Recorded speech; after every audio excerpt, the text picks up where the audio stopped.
There it is again. Oh, it's a June bug. We've got the June bug. Yeah.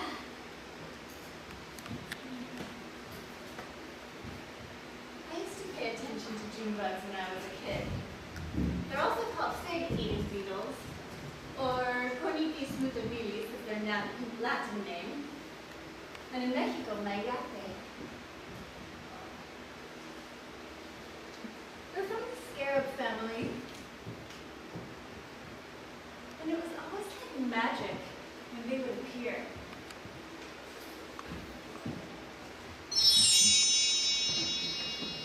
With their green, velvety back and their metallic green, soft belly. They were so creepy. With their strong, clean legs. But they were harmless and fun to watch because they were so loud and clumsy. No matter how many times they crashed into things, they never seemed to get hurt. I think I felt like a bug a lot when I was a kid. Like a thing you shoo out of the house, or a trap in a jar. Like a different species somehow. And sometimes the subject of cruel experiments. I was small, vulnerable. It didn't take much to make me cry.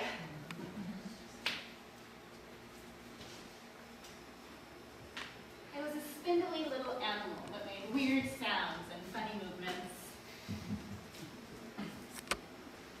But I would imagine that June bugs were ancient Egyptian scarab beetles that came for good luck and protection.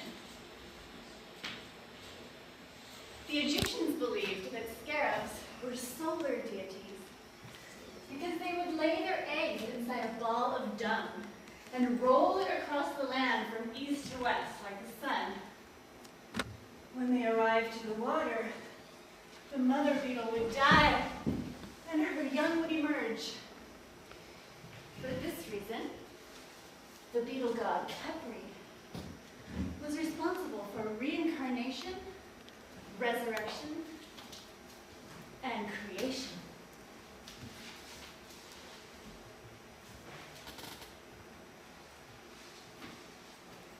The sun god Ra would die every night and descend into the underworld, only to return the next morning, bringing new life. It was Khepri who helped Ra push the sun up into the sky from down below. And scarab amulets were placed on the hearts of dead people to protect them in the afterworld.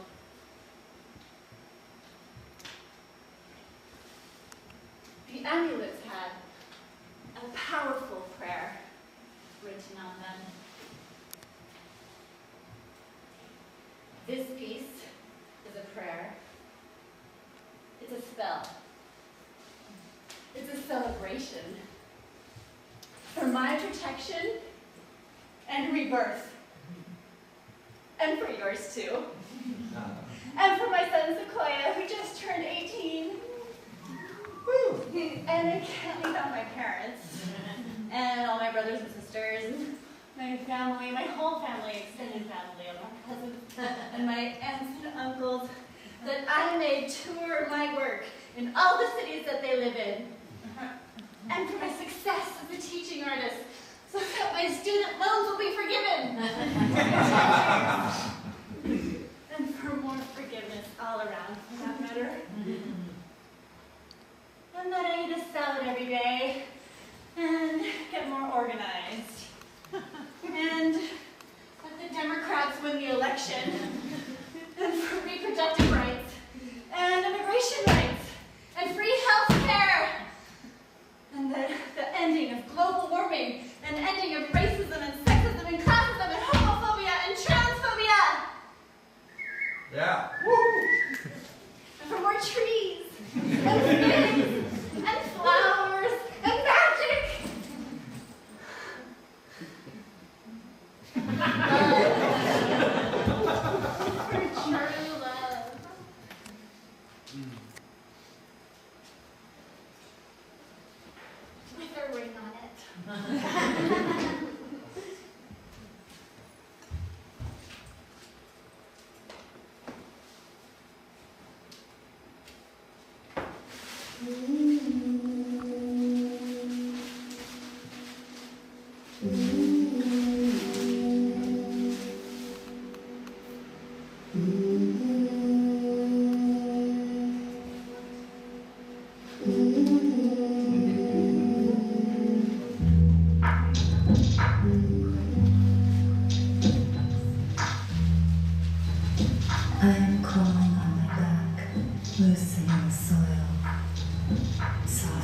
eventually become wings, to eventually become my armor.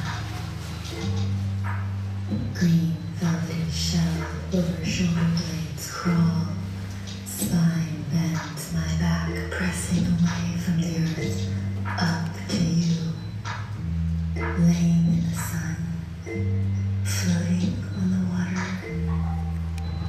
Scarab egipcio, conitis mutabilis, ayate. He told me I was receptive all of the time. This really turned me on.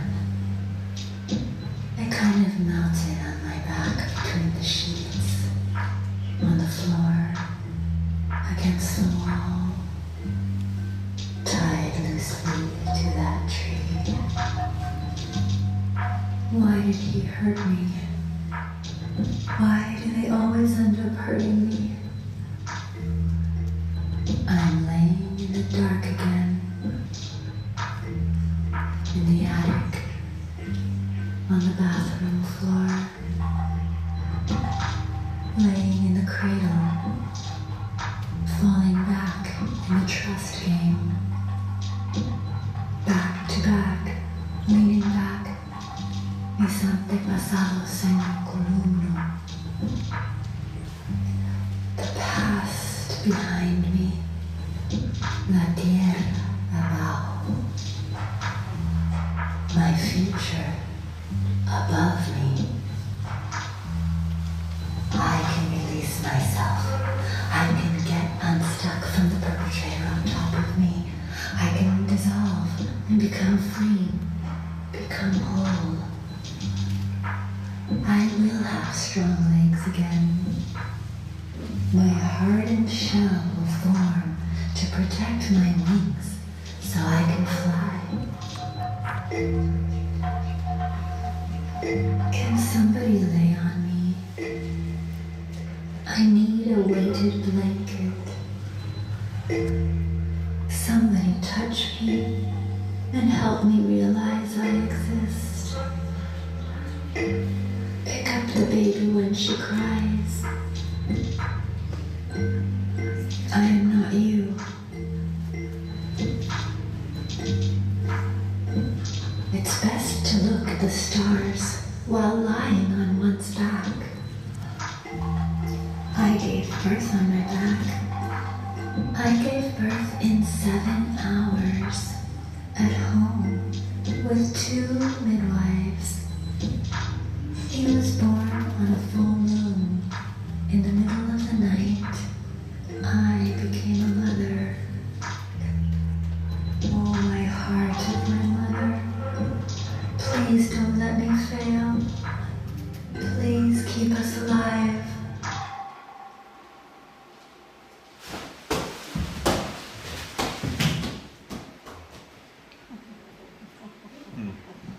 When my son was 9 years old, he got hit by a car.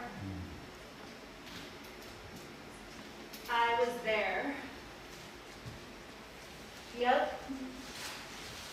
It was my fault. He gets out of the car.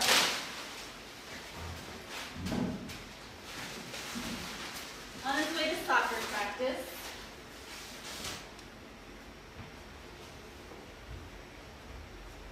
He says, "I'm going to cross the street now, okay?" I didn't react fast enough. I didn't say, "No, wait!" Instead, I was focusing on getting his friend out of the car safely. Next thing I know, Sequoia's getting hit by a silver Volvo SUV. We got sprung 20 feet.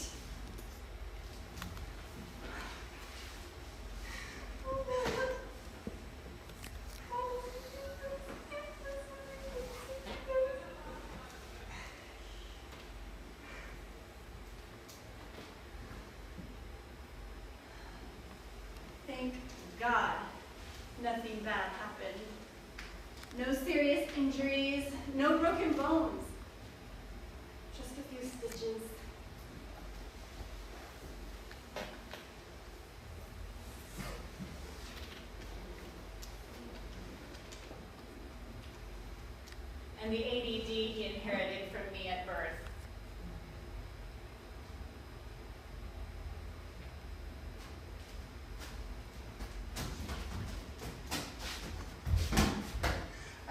years later, I got a puppy.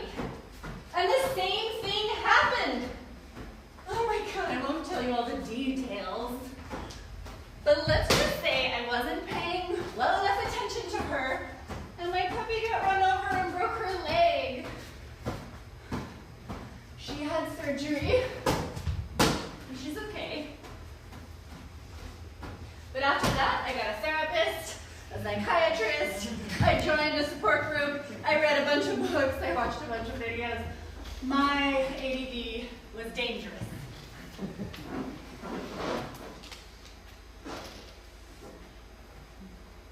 Never mind the social faux pas, the excited interruptions and overshares.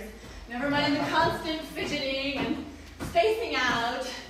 Okay, I'm gonna play with you, so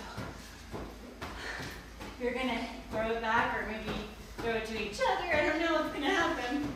We have 3. Let's not hit the lights. 1, 2, 3. Yeah, so never mind the low academic achievement. Keep going, keep going. The executive functioning disorder.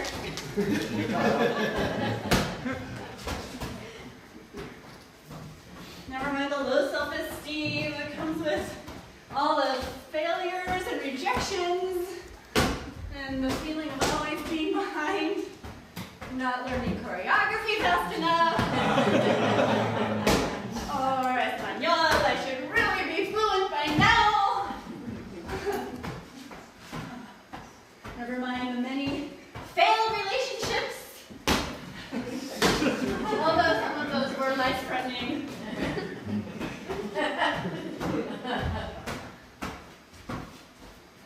My learning disability, endangered lives.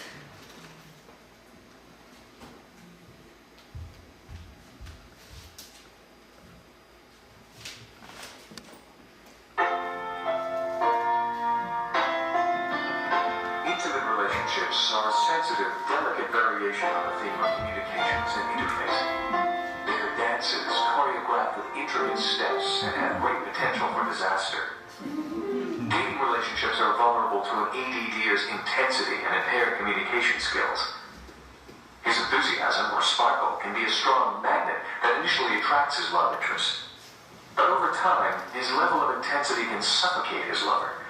She's left gasping for breath and backing away to get some space. Unless he is good at finding people who can share his intensity, the ADDer must teach himself to control his impulses and slow down. In a romantic or sexual relationship, an individual risks revealing himself big time. Everyone shares this risk, which is the inherent nature of intimacy. The risk can be greater for the ADDer who has failed so many times and in so many different ways.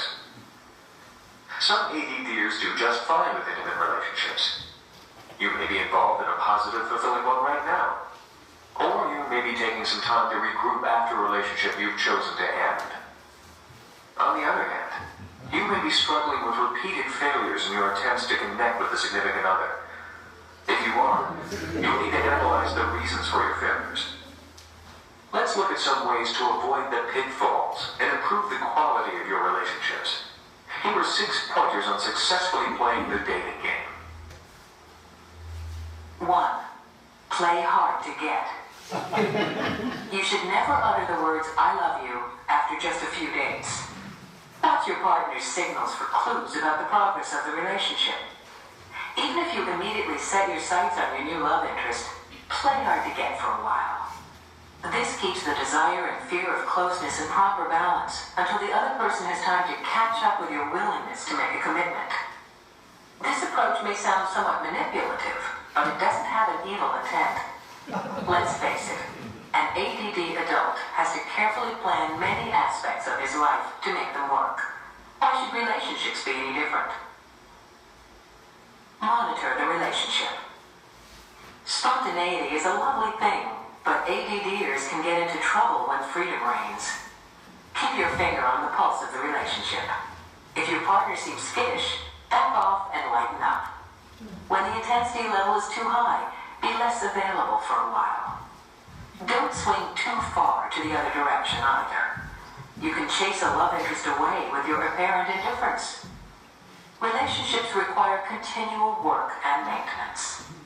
The challenge for an ADDer is to sustain attention to the relationship over the long haul. 3. Don't lose the me in we.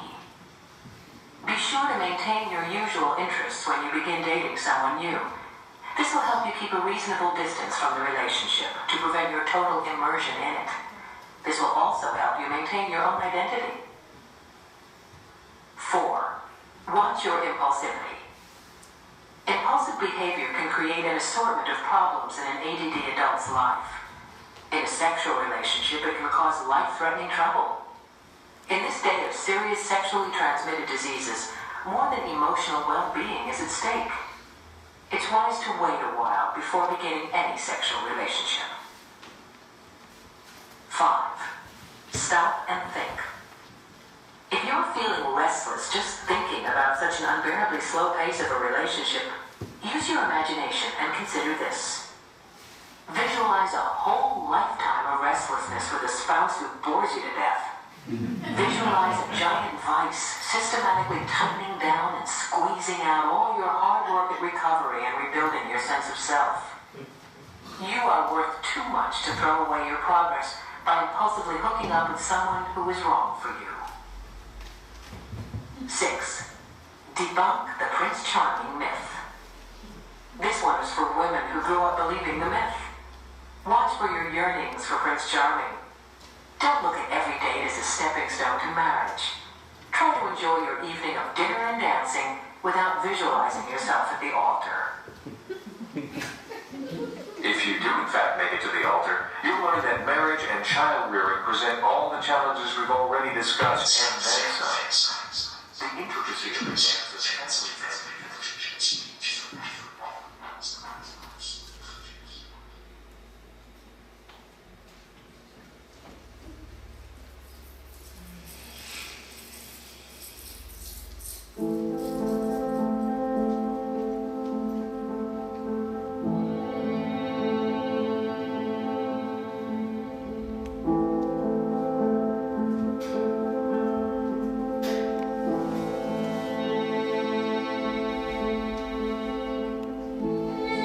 One morning, upon awakening from agitated dreams, Gregor Samsa found himself in his bed, transformed into a monstrous vermin.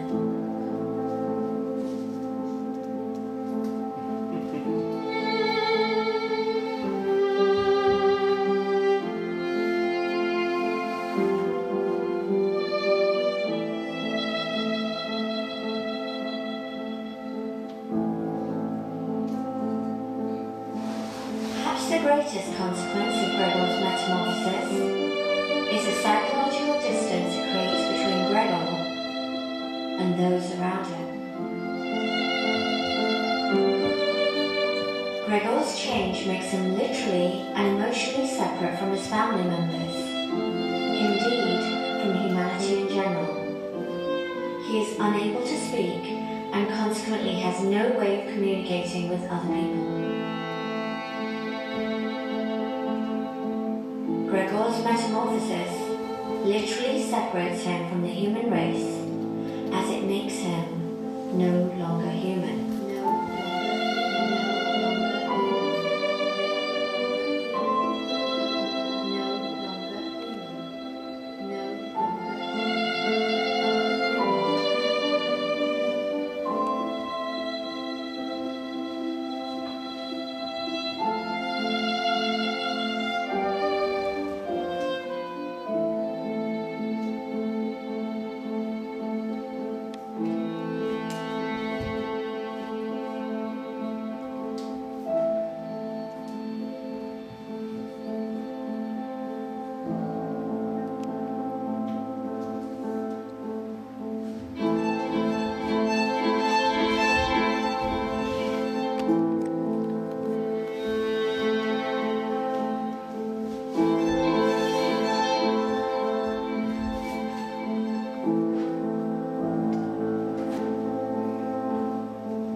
As the sun comes out, a quite spectacular drama is played out on a tiny scale.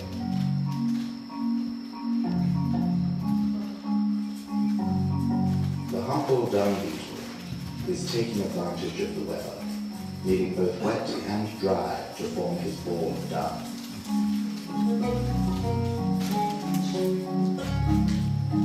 He hopes to attract a mate.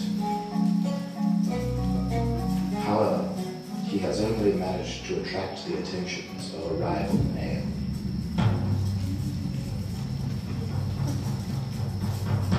The chase is on.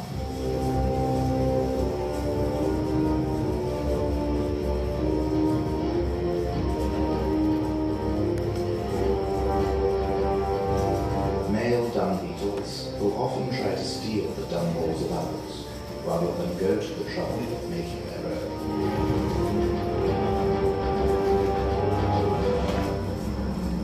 Pushing his ball through this towering forest of grass certainly isn't easy.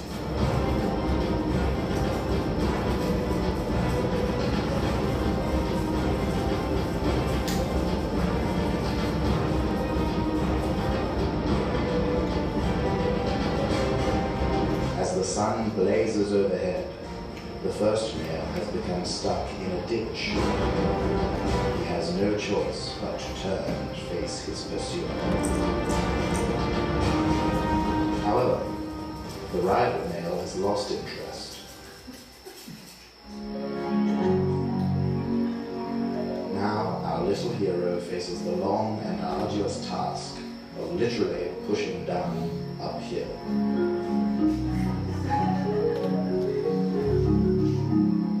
Perhaps a rest first would be wise.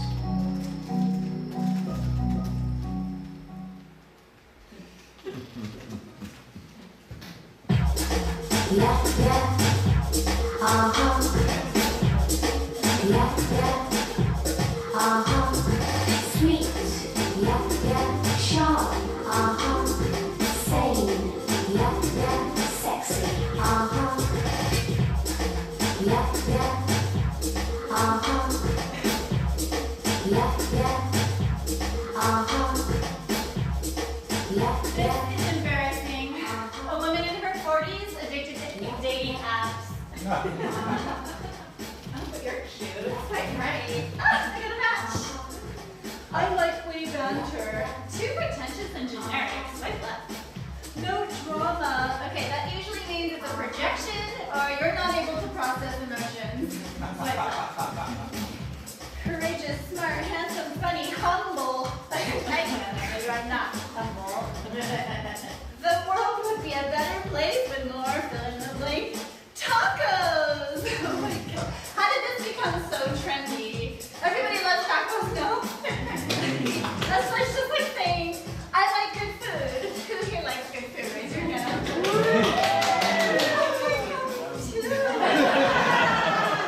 Who here likes to laugh? Raise your hand. And who here likes honesty? And who here likes to breathe air? We're soulmates.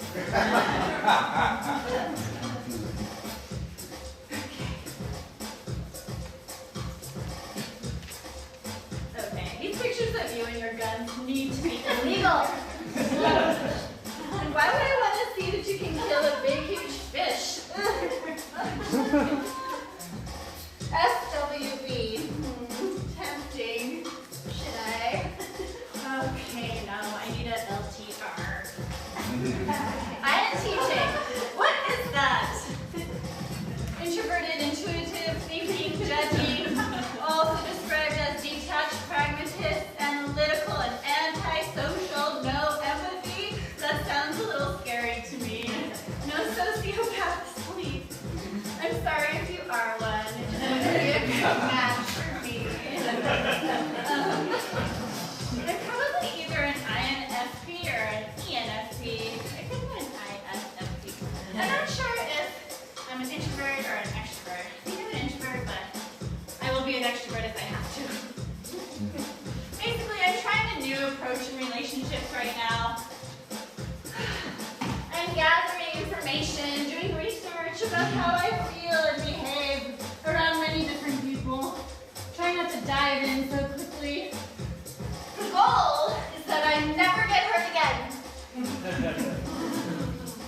And then I do find the one. Till death do us part. So I'm going a lot slower than my typical atypical behavior. I'm following my instincts and making sure I don't fall into some of those same patterns, like the Mary Magdalene pattern. I tend to want to heal and soothe wounded souls. I mean, I know we're all wounded to some degree, but I need to save myself for someone who already has a therapist. The next person whose feet I wash with my hair, like Mary Magdalene, is going to have enough emotional intelligence to respond to my needs as well.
I have always yearned for love, but I've learned to dance the yearning.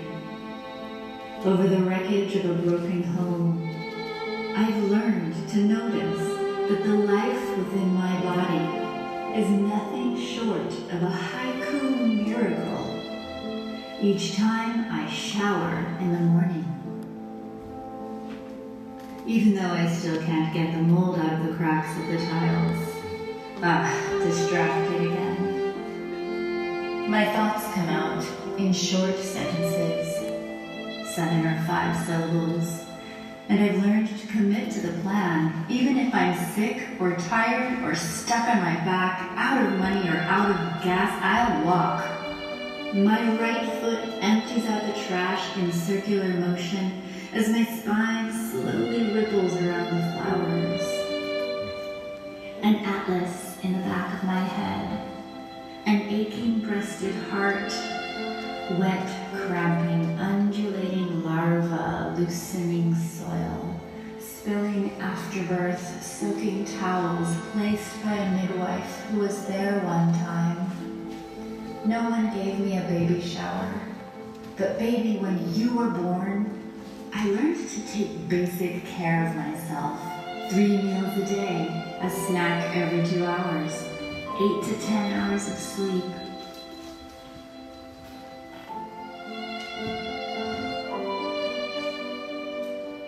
Still, I am a mother in the sun, yearning for what I know it could be like to be closer to myself. I am following what light there is left and feeling the rawness of remembering.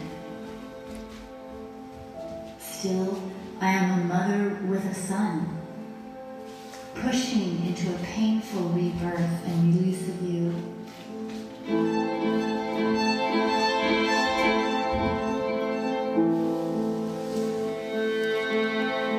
A release of all of them too, the loves, unrequited life plans of my son. I had so much more to give you. Listen to me. It is all still here for you when you need it.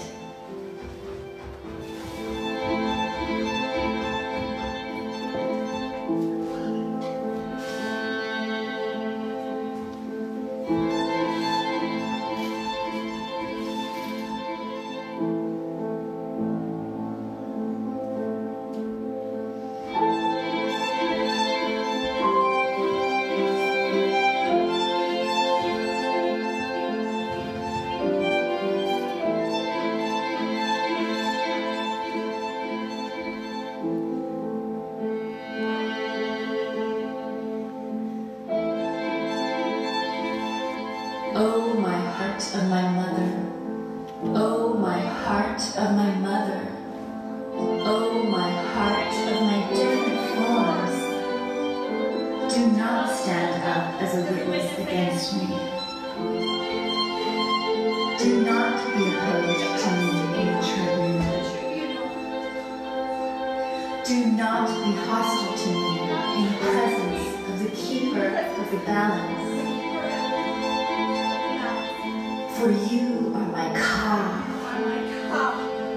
which was in my body, the protector who made my members hail. Go forth to the happy place, whereto we speed. Do not make my name speak to the entourage who make men. Do not tell lies about me in the presence of the God. It is indeed well that you should hear.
all for coming.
Thank you. Yes.